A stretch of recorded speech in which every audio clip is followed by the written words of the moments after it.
Eu fiquei muito emocionado, Rodrigo. Na minha primeira diplomação, em 2002, lembrei da ousadia do povo brasileiro em conceder para alguém tantas vezes questionado por não ter diploma universitário, o diploma.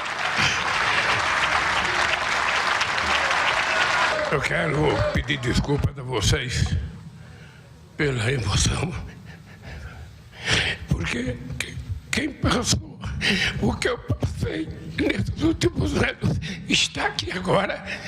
É a certeza de que Deus existe e de que o povo brasileiro é maior do que qualquer pessoa que tentar o arbítrio nesse país. Eu conheço o Lula desde a época do Sindicato dos Metalúrgicos, quando eu comecei no jornalismo. Cheguei a escrever programas para o PT naquela época e, enfim, acompanhei. Inclusive, ele foi preso numa das greves e foi muito ligado ao meu pai, né? Eles tinham uma amizade grande. E eu fiquei pensando, né? Eu fiz um balanço do que aconteceu com o Lula, né? Quando a gente conseguiu entrevistá-lo lá na Polícia Federal, seria em 2018. A entrevista foi para o El País e para a Folha. Era a Mônica Bergamo e eu que tínhamos o direito. E o Sérgio Moro era ministro da Justiça, seria ministro da Justiça, porque foi um pouco antes da eleição, né? Mas ele era o grande nome, porque ele prendeu o Lula, foi ele que prendeu o Lula. E a imprensa, de maneira geral, não apurou o que estava acontecendo de fato. Comprou prato feito do Sérgio Moro e da força-tarefa da Lava Jato. E a entrevista foi proibida, né? Caçaram o direito, né? O Fux entrou para proibir a liberação do Lewandowski, depois veio o Toffoli, enfim, não permitiram que a gente fizesse a entrevista, que era quando ele poderia dizer que o candidato era o Haddad. Mas a questão toda é a seguinte, Rodrigo, o Lula poderia ter fugido do Brasil. Sim. Né?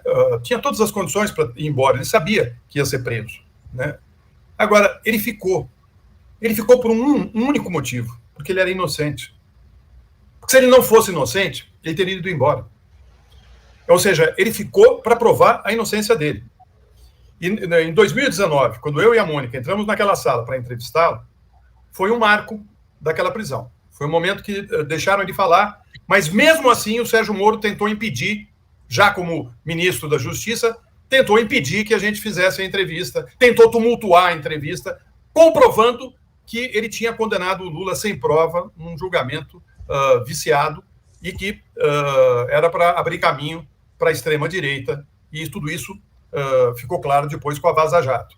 Mas naquele momento, quando eu perguntei sobre o neto e o irmão que tinham morrido, e ele estava preso durante esses momentos, ele chorou, né? E chorou, pôs a mão no rosto, falou, por que não eu, ao invés do meu neto? E eu pensei, bom, ele não pode chorar agora, porque ele está falando para o mundo. Ele estava falando para o El País, que é um jornal que tem assim, uma atuação imensa. A Tereza, o Waller sabem disso, né? Tem El País nos Estados Unidos, né? Em vários países da Europa. Enfim, mas ele se recompôs rapidamente. Eu saí de lá emocionado e pensando, esse homem, ele não é igual aos políticos que o Brasil já teve. Ele é diferente. E quando veio a Vaza Jato, e que tudo ficou ainda mais claro, né? Essa é a imagem dele chorando naquela entrevista, né? Acho que é da entrevista, né? É isso mesmo. É da entrevista, é a imagem que eu vou puxar lá durante a entrevista, é essa que você falava. Ou seja, eu acho que o sofrimento dele, de ficar tanto tempo preso, sabendo que era inocente, que estava sendo injustiçado, que era o maior líder político da América Latina, que era um dos maiores do mundo, né? Que a família estava sofrendo, que a família estava sendo perseguida, né? Ele entrou e saiu da Polícia Federal de cabeça erguida, do jeito que ele falou na entrevista. Eu não cometi crime e isso vai ficar claro. E ficou claro.